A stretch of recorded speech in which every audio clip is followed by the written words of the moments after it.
Hey everyone, in this video I'll show you how to run any program as administrator in Windows 11.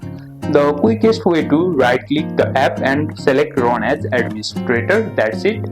Suppose I want to open the Google Chrome. To run it as administration, right click on your mouse, then you will see the option run as administration and simply click on yes and it will open it. Now method 2 is to from the start menu search for the app.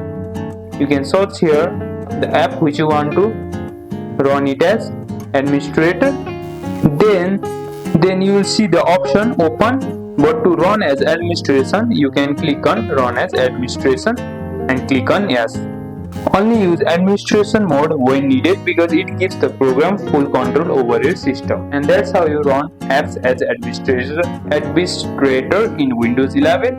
If this helps, make sure to like and subscribe, and I'll see you in the next one, and follow for more Windows tips.